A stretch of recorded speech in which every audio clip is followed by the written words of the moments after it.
মানুষের আকর্ষণ তৈরি হয় চারভাবে: শরীর, চেহারা, যোগ্যতা আর মন দিয়ে। যে আকর্ষণ শরীর বা যৌনতা থেকে তৈরি হয় তার স্থায়িত্ব সবচেয়ে কম। বেশ কিছুদিন তা পেলে আর কোনো আকর্ষণ থাকে না। এরপর হলো চেহারা। এটার স্থায়িত্ব শরীরের আকর্ষণের চেয়ে একটু বেশি।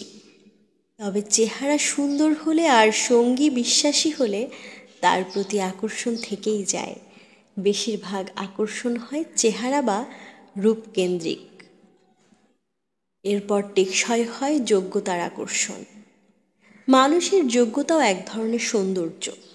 যোগ্যতার জন্য যে আকর্ষণ তৈরি হয় তার স্থায়িত্ব হয় অনেক বেশি।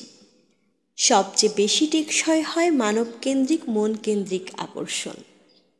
কিন্তু মনের আকর্ষণ সহজে তৈরি হয় না। এটির জন্য সময়ের দরকার হয়, অনুভূতি তৈরির দরকার হয়।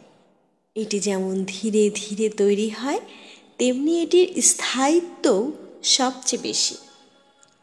কিন্তু সব আকর্ষণই এক সময় কমে যাবে, কেউ স্বীকার করুক বা না করুক, এটাই বাস্তব। তবে এর সাথে সাথে সময়ের প্রেক্ষিতে ব্যালেন্সও করতে শিখতে হয়। আকর্ষণ এক সময় গিয়ে পরিণত হয় অভ্যাসে, মায়াতে, দায়িত্বে। সেই অভ্যাসের কারণে, মায়ার কারণে, দায়িত্বের কারণে দুজন মানুষ বাকি জীবন একসঙ্গে পার করতে চায় অবলীলায়।